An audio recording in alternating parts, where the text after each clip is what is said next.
Assalamualaikum warahmatullahi wabarakatuh. Hai teman-teman, siapa di sini yang tidak tahu RSCM? RSCM adalah singkatan dari Rumah Sakit Umum Pusat Nasional Dr. Cipto Mangunkusumo, yang merupakan sebuah rumah sakit pemerintah yang terletak di Jakarta Pusat, Indonesia. Di balik besarnya rumah sakit tersebut juga terdapat nama besar yang digunakan, yaitu Dr. Cipto Mangunkusumo, seorang tokoh perjuangan Indonesia pada masa kolonial. Bagaimanakah perjuangan beliau?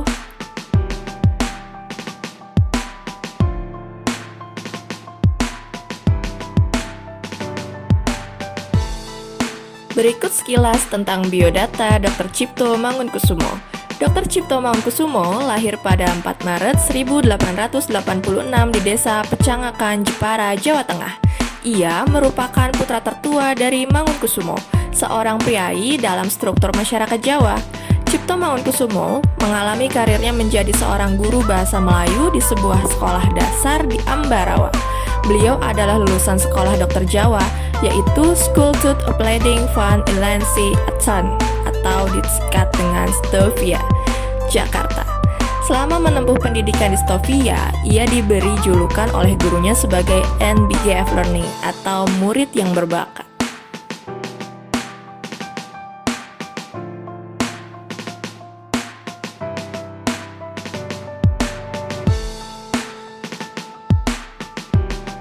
Pada akhir abad ke-19, masyarakat Indonesia sebagai masyarakat jajahan mengalami keadaan-keadaan yang serba terbelakang.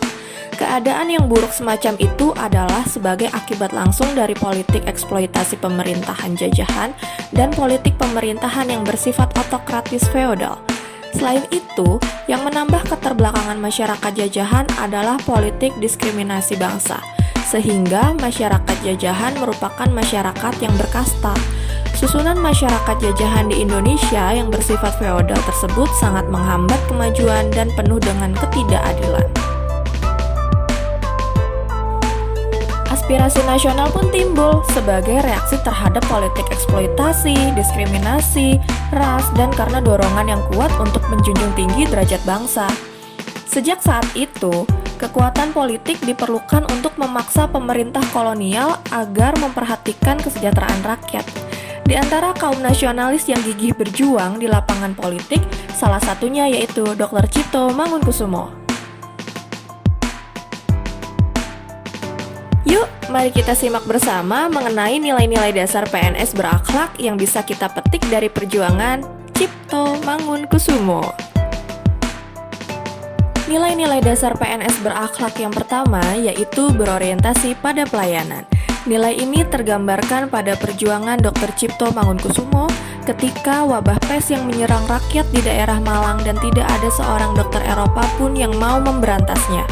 Cipto menawarkan diri untuk masuk dinas pemerintah kembali dan minta ditempatkan di daerah tersebut.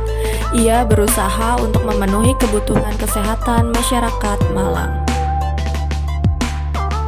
Nilai yang kedua yaitu akuntabel. Nilai ini tergambarkan pada perjuangan Dr. Cipto Mangunkusumo yang memiliki integritas tinggi dan tanggung jawab dalam perjuangannya menuntut keadilan bagi rakyat pribumi. Setelah bebas dari penjara, Dr. Cipto Mangunkusumo tetap aktif dan menyuarakan aspirasinya tentang kemanusiaan. Nilai yang ketiga yaitu kompeten. Nilai ini tergambarkan pada perjuangan Dr. Cipto Mangunkusumo yang juga merupakan tokoh dalam Indispartij, yaitu suatu organisasi politik yang pertama kali mencetuskan ide pemerintahan sendiri.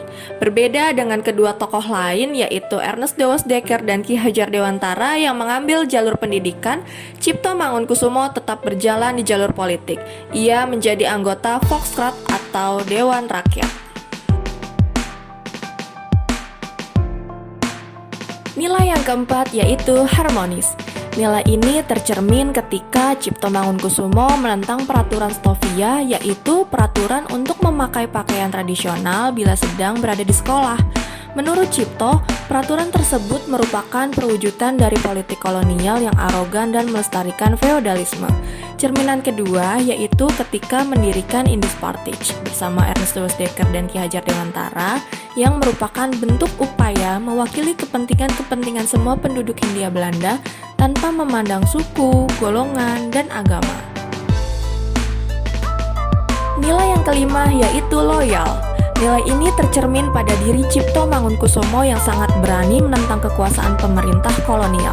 Bahkan ia rela meninggalkan pekerjaannya sebagai dokter pemerintah agar lebih bebas meneruskan perjuangannya.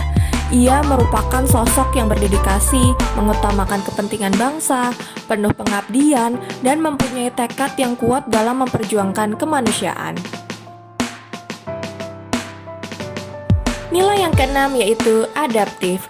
Meskipun keluarganya tidak termasuk golongan priayi birokratis yang tinggi kedudukan sosialnya, Mangunkusumo berhasil menyekolahkan anak-anaknya pada jenjang yang tinggi. Cipto beserta adik-adiknya yaitu Gunawan, Budiarjo, dan Syamsul Ma'arif bersekolah di Stovia. Sementara Darmawan, adiknya, bahkan berhasil memperoleh beasiswa dari pemerintah Belanda untuk mempelajari ilmu kimia industri di Universitas Delft, Belanda. Si bungsu Sujitno terdaftar sebagai mahasiswa Reshogeschool te Batavia. Nilai-nilai dasar PNS berakhlak yang terakhir yaitu kolaboratif. Terlihat dari cerminan Dr. Cipto Mangunkusumo yang dikenal sebagai salah satu tokoh dari 3 serangkai bersama Ernestus Dekker dan Ki Hajar Dewantara, mereka berkolaborasi bersama-sama untuk mendirikan Indes Partij. Sekian nilai-nilai dasar PNS berakhlak yang bisa kita teladani dari tokoh perjuangan Dr. Cipto Mangunkusumo. Semoga bermanfaat. Sampai jumpa lagi. Wassalamualaikum warahmatullahi wabarakatuh.